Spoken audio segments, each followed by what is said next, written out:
Hi, everybody, and welcome back to another video. This lighting in here is probably really bad.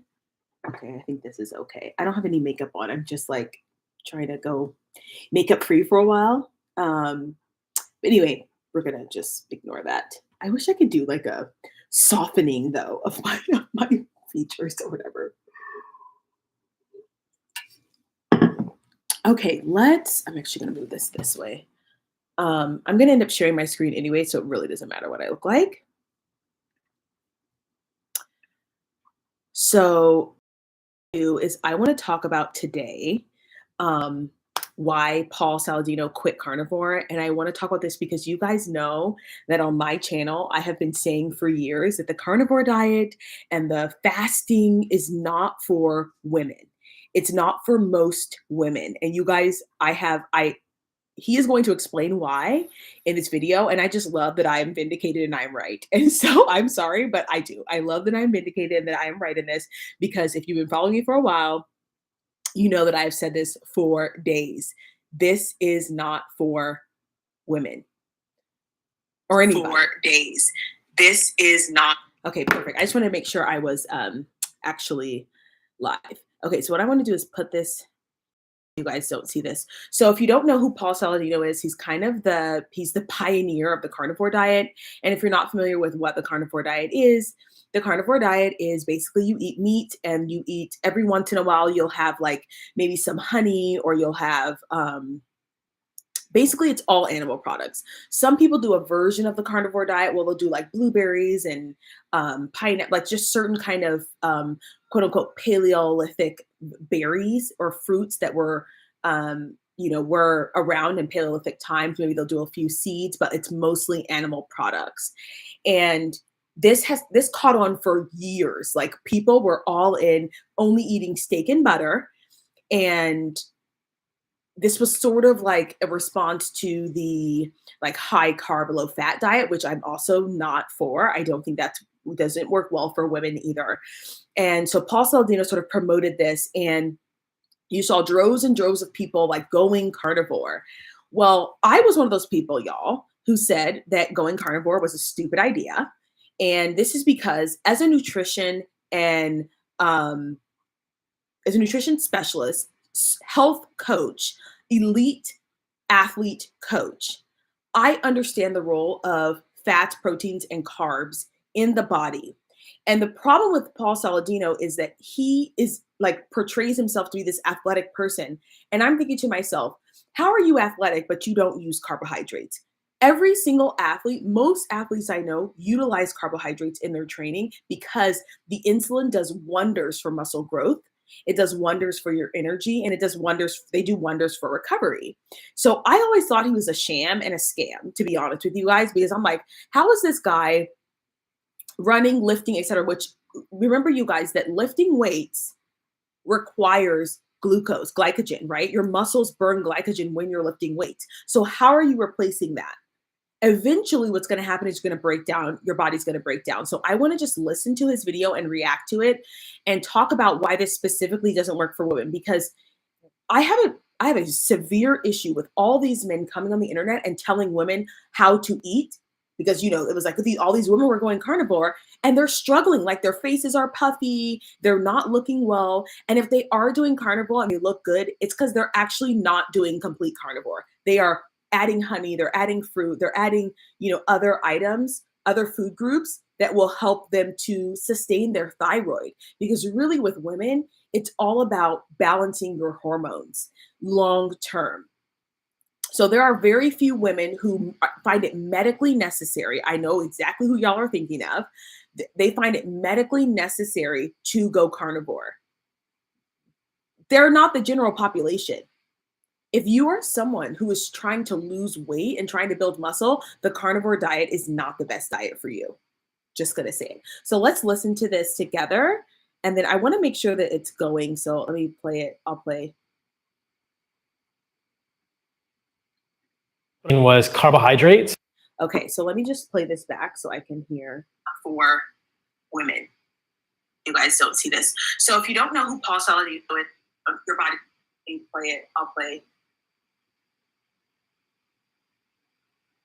was carbohydrates. Perfect. Okay. So one of his big things was you don't need carbohydrates. They're the devil. Sugar is the devil, right? And this is something that I still battle with a lot of my clients because they will drink glasses and glasses of wine, which by the way is pure sugar, and then but won't eat a berry, like won't eat a fruit, won't you see it's like the mental gymnastics and the cognitive dissonance that has to take place for this diet. Like they'll drink beer but like won't, and beer is wheat, by the way, which breaks down to be sugar. Like they'll drink whiskey, which is corn, which by the way breaks down into sugar, right? But will not eat a piece of fruit because carbohydrates equals bad and sugar equals bad. There is a vast, large difference between eating fruit and drinking soda. There is a massive difference between eating fruit and eating a French fries from McDonald's. There's a massive difference between making your own fries by cutting up potatoes and putting them in, even if you fry them in coconut oil, than eating fries from McDonald's because of what they are made out of and because of what they are designed to do in the body. So this is, I'm interested to see, because you guys, I haven't listened to this, so I'm interested to see. But I knew it was coming. I knew he wasn't going to stick to this for long.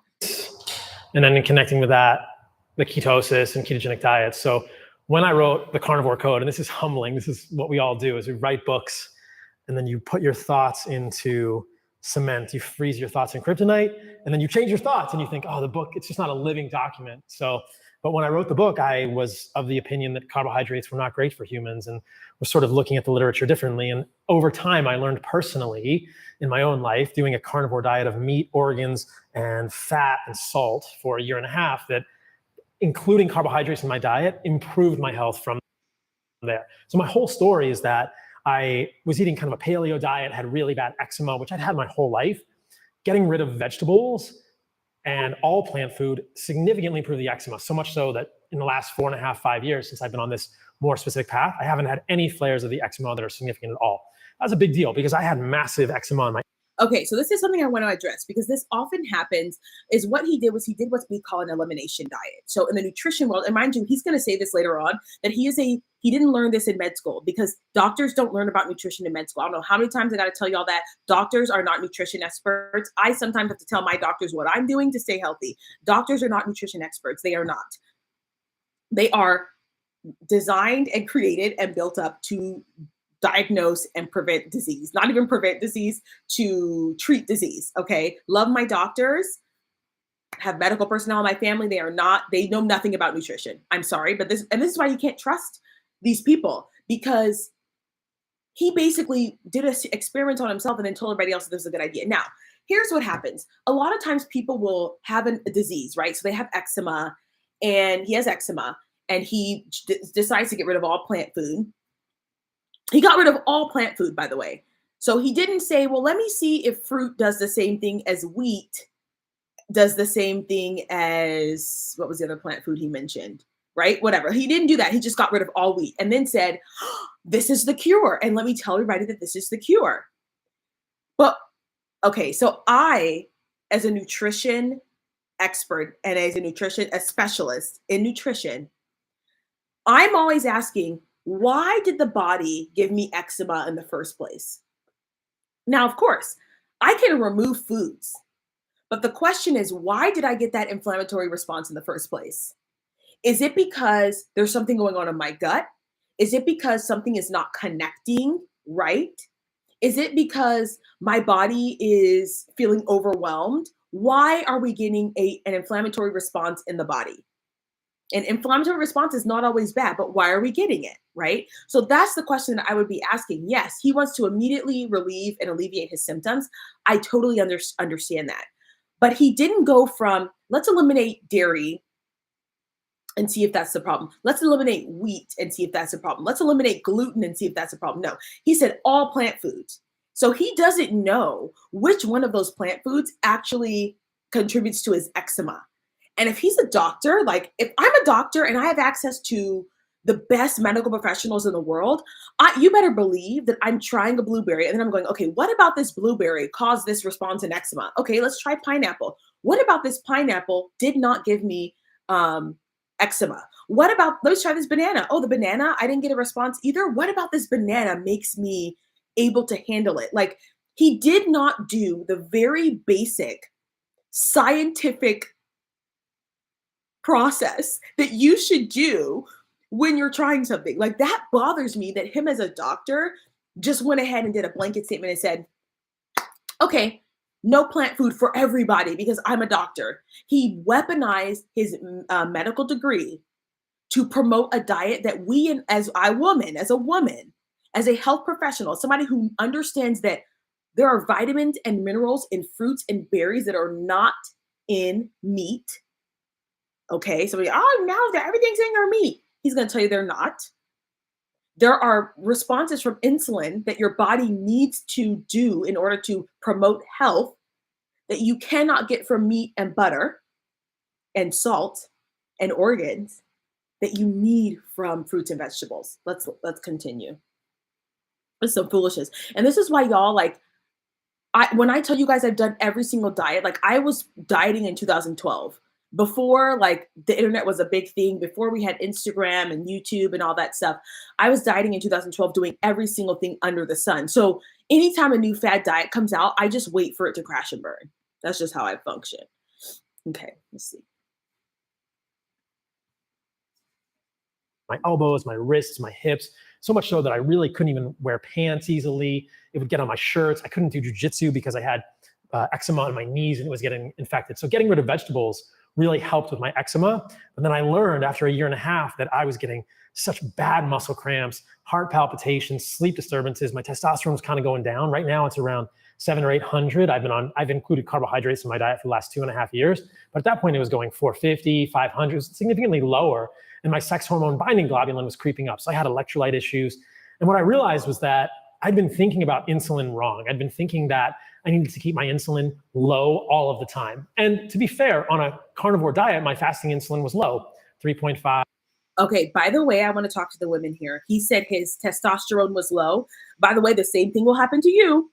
And when you have low testosterone, you also have issues. So you need to make sure that your testosterone, like all of your hormone levels, are at a place where they are optimal. Now, he's talking about testosterone.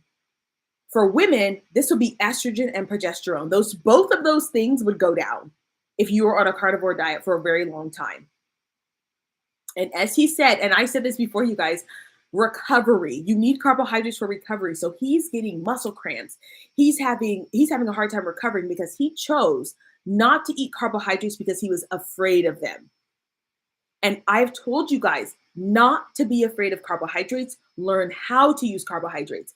And in my app, I teach everybody in my app, whether you're a high paying client or you are just a basic level, $9.99 a month client, I teach you guys how to utilize carbohydrates to your benefit so that you are not afraid of carbohydrates. You know how to use them. The leanest, healthiest women eat carbohydrates. They do. I'm just telling you that right now, and their hormones and their metabolism are firing. If you want help with this, you can search the Fit and Flourishing app on the Apple or what's that store? The Google Play Store. And my app is there, and you can sign up to get coaching on how to utilize carbohydrates so that you do not fall into this ridiculous trap of, oh, all insulin is bad, all sugar is bad. And then you find yourself unable to recover. You find yourself with your hormones are all over the place until you're gaining weight anytime you eat something other than meat and dairy. Absolutely not. Okay, where do I find this? Right here. 3.0. And I thought incorrectly that if I ate carbohydrates, my insulin would spike and that would be a bad thing, right? After today's video, I want you to check out Bubs Naturals. It's simple. This is why Bubs was for one-stop shop. Is Thomas, and I wasn't taught this in medical school, was that insulin spikes after you eat carbohydrates are actually healthy for the human body for a variety of reasons. So insulin is probably something else I've changed my mind on, carbohydrates and insulin. What I realize now is that your body needs an insulin signal after a meal when you eat carbohydrates to signal to the kidneys to resorb and hold on to minerals, sodium, potassium, calcium, magnesium. Do you hear this, you guys? And this is why this fear of sugar is really dangerous, because what he's saying is every time you eat carbohydrates, your kidneys go, okay, there's minerals coming in, There's minerals and vitamins coming in. There's electrolytes coming in. Let's hold on to those because you need those, by the way. If you're never getting an insulin spike, your body's not holding on to those. So you are chronically dehydrated, which explains why he's getting muscle cramps. That means the vitamins and minerals are not being trapped where they should be. Do you see the ignorance of these low carb, no carb diets? And you guys, the only reason why I know this is because I'm an athlete and because I work with athletes, which means we are like, the athletes that I work with are D1 college athletes. They are high level athletes who are expected to perform. If I put them on low carb carnivore diets, their performance would suffer. They would fire me because I understand as a personal trainer, a nutritionist to athletes that you need an insulin spike. And regular everyday humans need an insulin spike if they're going to work out also. Now, this whole game of like, let's never get our blood sugar up is a dangerous game to play. That's where this like continuous glucose monitoring thing, I'm kind of against it, you guys. I made a video about this because we're foregoing the fact that you actually need an insulin spike in order to maintain your health and that's not bad. What we should be avoiding is doing this all day. We should avoid having multiple spikes in one day. But if you have a spike when you eat a meal, that's okay, you guys. And there are also ways to prevent that, right? One of the things that we talk about from the beginning is don't eat a bunch of sugar by itself. If you're going to have sugar, add some protein to help facilitate that insulin release so you're not getting a massive spike. I'm so glad he's talking about this because this is really important for women too. Understanding that when you get an insulin spike, you also feed your thyroid. This is good for your thyroid. This is good for your hormones. Now, I'm not saying to go out and eat a bunch of fruit by itself with no protein, but don't be afraid to eat the fruit. The fruit is really good for you. You need the vitamins and minerals in fruit. Magnesium. So the massive, profound electrolyte problems that people get on long-term ketogenic diets are almost certainly due to a lack of insulin signaling at the level of the kidney. There are various levels of kidney physiology upon which insulin is going to act, but people in the ketogenic space, I think, are well-intentioned and they're trying to hold on to minerals by including massive amounts of salt in their diet, but it just doesn't work because you need an insulin signal at the level of the kidney to hold on to those things. So the first thing I did when I sort of transitioned off a ketogenic zero carb, quote unquote, carnivore diet was include honey in my diet. And the first couple of days I felt a little weird because I was physiologically insulin resistant. And then your body kind of adjusts to this, my blood sugar spikes normalize. And if I eat honey today or a few years ago after I had adjusted to having the carbohydrates back in my diet, my blood sugar might go 130, 140, 150 milligrams per deciliter. But I don't worry about that because if you look at the actual shape of that curve, it comes back down to a baseline very quickly within the hour for sure. So this is normal human physiology, and we should not fear glucose spikes in a metabolically healthy individual. Yes, and notice how he said in a metabolically healthy individual, you should not fear insulin spikes. Now, someone who's not metabolically healthy, that would be someone who has metabolic syndrome, someone who is severely overweight, someone who has a massive inflammation. This would be a case where I would be concerned about massive insulin spikes. But for someone like myself, one of my athletes, honey, they need that. You need it. And again, what I like to look at is how quickly your blood sugar comes back down, right? If you're struggling to bring your blood sugar back down, that's also an issue. And that's also something to be concerned about. But do you see how we very quickly went from no blood sugar spikes at all to, okay, blood sugar spikes are okay, but let's take a look at what that's doing in your body. And this is why we have to be nuanced when we talk about nutrition. You cannot be black and white. And so what I see is all these women, I hate to say it, but I see all these women on carnivore and they're guzzling electrolytes because they are chronically dehydrated because they're not getting an insulin spike. When what they could do is just for one of their meals, I know they're afraid, but for one of their meals, have some pineapple, have some fruit, have a piece of sourdough bread, and they wouldn't have this issue. They don't have this chronic, you guys, this look, that puffy look, that inflammation is from dehydration. So if they would just eat the dang, eat the dang bread, then they would actually feel better and look better.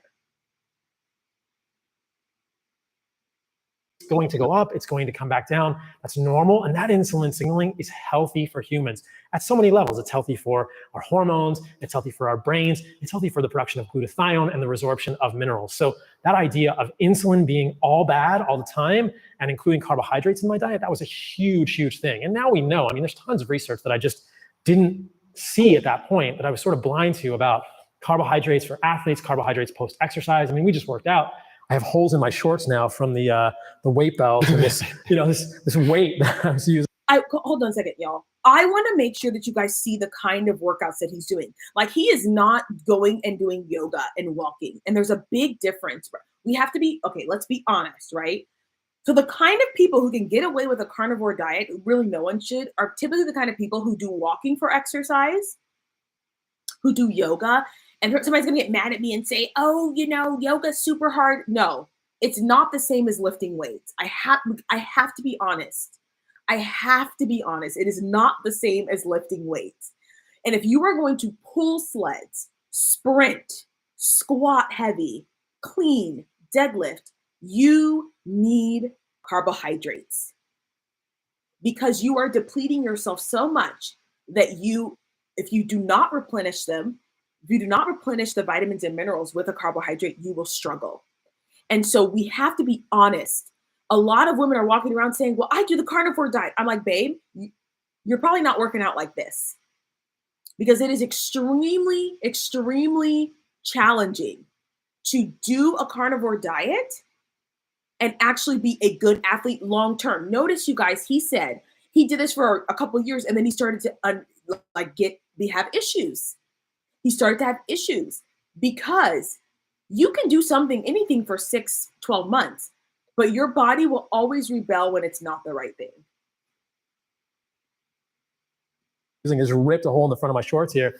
And carbohydrates post-exercise are so clearly shown to improve performance. Carbohydrates overall are shown to improve all sorts of metrics in humans: testosterone, recovery, sleep, all kinds of things. So those are two big ones for me from the outset. Now, on the cramping side, I've got a question. As far as, because I've experienced that when I'm low carb, right? I'm very, very prone to cramping, which, as someone that does a lot of endurance stuff, it's problematic. Like if I'm backcountry or anything like that. I was just doing a long trek and ran into a huge cramping issue, even though I'm not super low carb anymore. I guess I'd still lowish carb. And I would argue that it actually takes time to actually recover from some of that insulin issue that you have with the kidneys. But the question that I've always had, and maybe you know the answer, since protein is insulinogenic, can you get some resorption of the minerals through the insulin spike with protein, or does the glucagon cancel that out in that case? I mean, you get some, it's just nowhere near. If you look at the amount of insulin. I know, this is super annoying. So we used to have it when I was bodybuilding, it was like, you do get an insulin spike from protein. Y'all quit. Be honest. I hate the dishonesty. I appreciate Sal here, because you still get an insulin spike from protein, baby. It's not the same, and it's not as much. Quit lying to yourselves. Y'all are lying to yourselves. I appreciate his honesty. I really do, because this is something that we will lie about. We will lie about the effects of protein and the effects of carbohydrates. If that were the case, if what he's saying is true, if protein gave you the same spike as carbohydrates, then there'd be no such thing as a low carb diet. Do you see what I'm saying? Because then it wouldn't matter. You'd still be getting the same spike. Do you see what I'm saying? Y'all, the lies. Insulin and the level of insulin you get with carbohydrates, it's much higher than it is with just protein. I mean, you get some with protein, it's just not the same as a carbohydrate spike. And so people in communities that are fearful of carbohydrates will say, look at how much insulin you're getting. And that's good. You need that. And so people understand this also. When you don't eat carbohydrates, you become insulin resistant. This is not the pathological insulin resistance of diabetes, which is different physiology that I can describe. This is the insulin resistance of physiology, basically historically, evolutionarily. This is starvation insulin resistance. This is so good. You guys, this is so good. I'm going to let him explain it, but I want to explain it too.